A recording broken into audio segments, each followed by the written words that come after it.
Owls represent mystery, knowledge, death, ill omens, and wisdom. They act as messengers, harbingers, psychopomps, and vampires. They are agents of darkness, but their ability to see in the pitch black of night when most others are blind or sleeping also gives notions of insight and symbols of the unconscious. Owls have been assigned so many meanings, and whether they are revered as a symbol of wisdom or feared as a malevolent, shape-shifting entity varies from culture to culture, and even from person to person. Tonight, we will be talking about owls. Owls may be mere mortal birds, maybe, but they have an enormous place in myth, folklore, and the supernatural. Simply perceiving an owl, whether it's looking into their imposing faces or hearing their haunting calls, will make it obvious as to why they have gained such a grand symbolic status in the collective unconscious. Seeing an owl in the wilds can feel unnerving. They project something intense, almost sinister. Their mere presence has a power. Those big eyes seem to pierce the soul. This quote is from a book by Mike Cleland called The Messengers, Owls, Synchronicity, and the UFO Abductee. We'll be coming back to this book later, but this quote from its introduction makes a great point. Just to see an owl can feel like an otherworldly experience. I've always had an affinity for owls. Maybe I got it from my mother, who collects owl figurines and helped rehabilitate an orphaned barred owl chick as a teenager. But I also have always had a love of all things spooky. And while owls can easily be personified as sage, wise, or noble, there's no denying the eerie qualities and presence they possess. I love all owls. I don't discriminate, but my favorite species is the barn owl, also sometimes called the ghost owl or the hobgoblin owl. And between their white feathers and their heart-shaped faces, they are just strikingly beautiful and also quite haunting. They're actually going to be a focus of a lot of what we are going to talk about tonight. So, tonight, we are going to talk about owls and how they fit into the folklore and personal experiences surrounding witches and UFOs. We have a lot to talk about, so we'd better get started.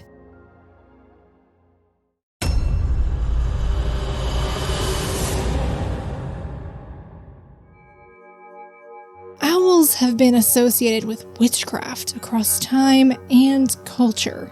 In Gary Varner's book, The Dark Wind, Witches and the Concept of Evil, he writes, owls have often been associated with witches.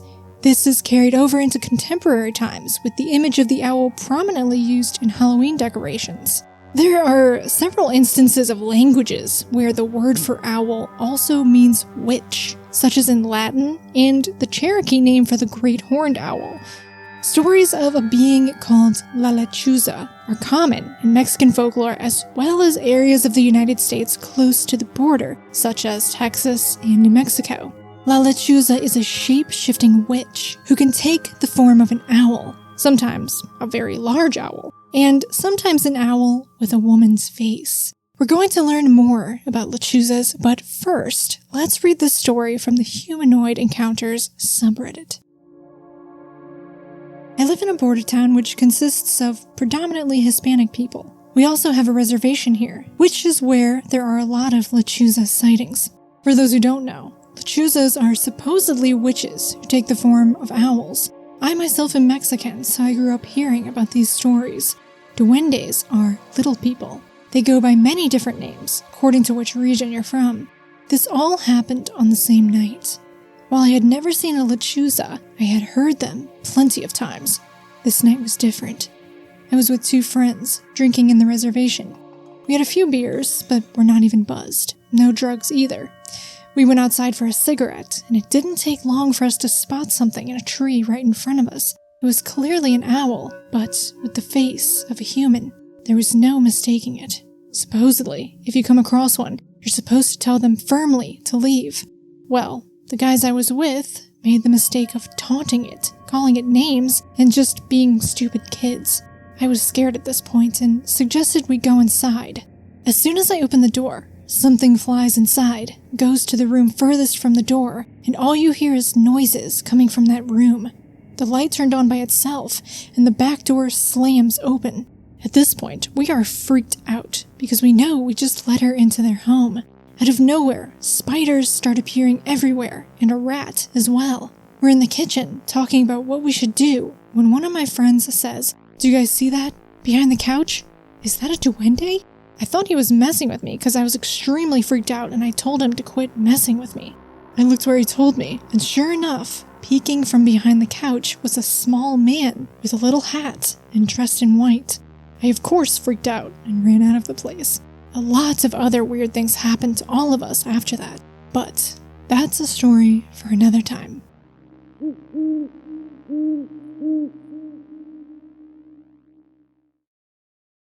Great story.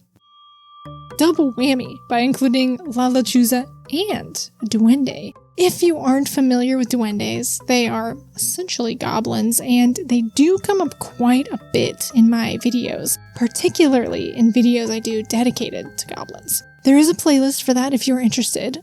Unfortunately, we are not focusing on duendes tonight. Right now, Miss Lechuza has the spotlight. So, in this story, they do mention seeing the owl with the face of the human. I do think it's easy to anthropomorphize the faces of owls. They do have the basic layout of the human face with the forward-facing eyes, but they don't look exactly like human faces. And the idea of an owl with a human face just slapped right on the front is very unsettling. Let's dip a bit into the comments section under this story. Known as Legend says, "I know about lechuzas. Me and a group of friends made the mistake of taunting a group of 3 lechuzas when we were teens that were flying together above us in a circle. The noise they make is not that of an owl. It was a very strange, high-pitched whistle. I got home later that night only to see one perched outside of my home. Called my buddies that were with me, and they too had one outside of their homes. Weirdest thing I've ever experienced. I imagine they couldn't get in due to how religious my mom and grandma are, and the home being blessed." It's interesting how just hearing or seeing an owl is seemingly automatically identified as a witch, and not just an owl. Owls can make some pretty odd and spooky noises, and they certainly have an arresting look to them. Their ability to fly silently adds to their uncanny nature. Is this further solidifying the disquieting effect that owls have on us? That simply the sight or sound of one is enough to attribute it to being the disguise of something supernatural. A comment from the OP says, "Here where I live, there is a lot of lechuza sightings. I have another friend who has a ranch in the reservation, and all you have to do is stand outside at night, and you can hear it, or her. So creepy." When someone asks, "What do you hear?" they reply, "It sounds like a whistling, almost screeching type noise." And this does fit the description of some owl calls. In southern Texas, where the story takes place, there is the eastern screech owl, and what it sounds like is pretty self-explanatory. It screeches. And it does have a whistly sort of call too. Another owl found in the region is the ferruginous pygmy owl, whose, quote, tooting call can easily be imitated by whistling short, repetitive notes. There's no doubt that owl calls are eerie. It's something that immediately catches your ear when you hear it and really shifts the atmosphere, especially at night. And some owl sounds are downright terrifying. The barn owl sounds like the shriek of a screaming woman. So, it's no surprise that owls have been found to have ties to banshees. The barn owl is also tied to stories of La Lechuza. Actually, what I found to be interesting, and correct me if I'm wrong because I do not speak any Spanish, is that Google Translate puts that La Lechuza specifically refers to a barn owl or a screech owl. So it's almost like the very birds themselves are deemed to be witches. Now, I'm not trying to totally discount all the experiences with lechuza. Owls have been tied to witches for centuries, so who knows? There could be something to it. Next, I want to read a few entries from the USC Folklore Archives. This website is a collective of interviews gathered by students in the folklore program of the University of Southern California. In this first account, the informant is a male in his mid-20s who grew up in a second-generation Mexican family in Santa Fe, New Mexico. The interviewer asks, "What did you learn growing up in New Mexico? Any good folktales or proverbs?" The informant replies, "My aunt used to tell us about the lechuza. She was an old woman who could turn into an owl. I guess she was a witch." The interviewer asks, "What did she do?" "From what I remember, she was supposed to have stolen babies and would sometimes fly over your house at night. You could tell if she was around when you heard an owl. My aunt told us we were supposed to whistle at the owls and they would leave. It was like scaring her off. Except those normal-sized ones were harmless, but they were like her messengers or something. The lechuza was supposed to be a lot bigger, like human-sized. Sometimes people would shoot or try to injure the owl if they thought it might be a lechuza, and then they would find a body the next morning of an old woman. But I never heard about that being for real." So in this version of the legend, La Lechuza has some pretty typical witch-like hobbies and activities. Stealing babies, flying through the air at night. I thought it was an interesting detail that sometimes when people who kill the owls they believe to be lechuzas, they would later find the body of an old woman. It reminds me of werewolf stories. Killing the wolf only to find that it transforms back into a man right before your very eyes. I don't think I have to tell you this, but I will anyway. Please do not attempt to harm or kill any owl. Not only are they incredibly beautiful creatures, they are protected, in the United States at least, by federal law against trapping or shooting. At the end of the interview we just read, the informant, quote, also recalled that his aunt was very spiritual and would often tell stories of this type to him and his brother and sisters while they were growing up, although now he does not put much stock into them, but still finds them interesting. And it seems that the legends and stories of La Lechuza are passed along very similarly through family. And I just love an oral tradition and the idea of families and communities passing the time together telling stories, especially spooky ones. In another entry on the USC Folklore Archives, the informant says, "When I go to Mexico, all my uncles tell me their stories about when they all lived there together back in the day. And they talk about all the paranormal stuff that goes on.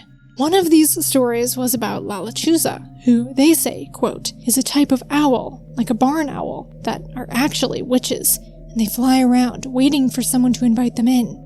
This informant relates a nearly identical story as the last interview we read, in which someone saw a barn owl, struck it with a rock, and then, quote, "The next morning, in the exact same spot, there was a nude lady laying there dead. She was a known witch, so they concluded that those birds are the form that witches take sometimes in that town." It's worth noting that La Lechuza bears similarity to another being in ancient Roman folklore called Strix or Strigae. These are actually two different beings, but they are very similar. I mentioned earlier that this word, Strix, essentially meaning witch, can also mean owl. And this is because Strix was a bird of ill omen that signaled death, a harbinger, and was the animal form taken by a shape-shifting witch. This creature was also known to feed on human flesh and drink the blood of infants. The Encyclopedia of Beasts and Monsters in Myth, Legend, and Folklore by Teresa Bain describes the Strigae as a deformed and vicious species of vampiric owl-like creature described as having the face of a woman. At night, these creatures flew out into the sky to attack children and drain them of their blood. By day, they would shapeshift into the form of an old woman. The Strigae fell under the domain of Hecate, the goddess of the three paths in witchcraft. Offerings of honey cakes and chicken hearts, as well as puppies and black lambs, would keep the Strigae at bay.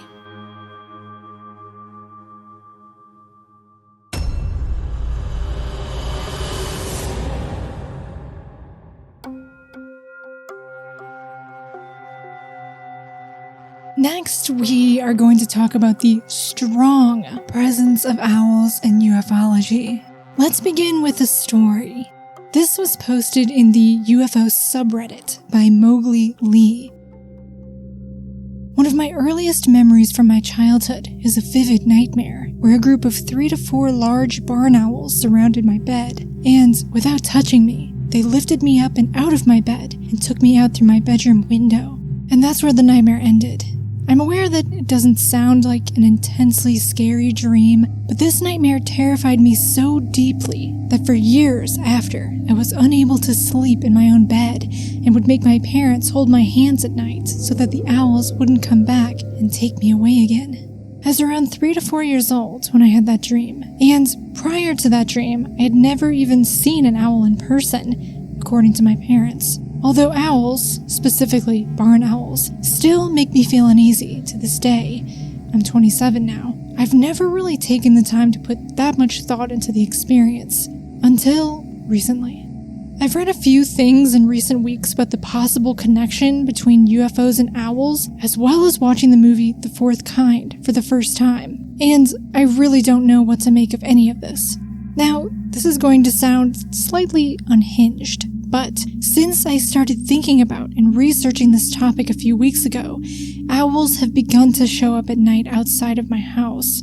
Large owls perched on telephone poles directly outside my bedroom window, hooting loudly. I even had an experience recently where I was riding my bike at night and a large owl followed me for roughly 3 miles, flying literally 10 to 15 feet above me. It scared the absolute shit out of me. The weirdest part about this is the fact that I live in such a busy suburb in Southern California, pretty far from any wildlife reserve or untouched nature. The reason I'm posting this here is because I want to know if anyone has had a similar experience, or if there is some kind of prosaic psychological explanation to all of this. I don't want to believe that I was abducted by aliens, or owls for that matter. I just want to know if anyone has had a similar experience.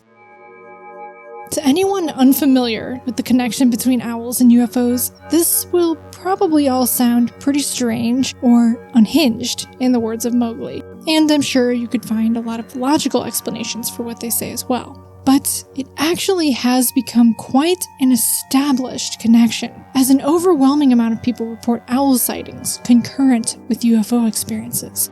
So, let's dive into that.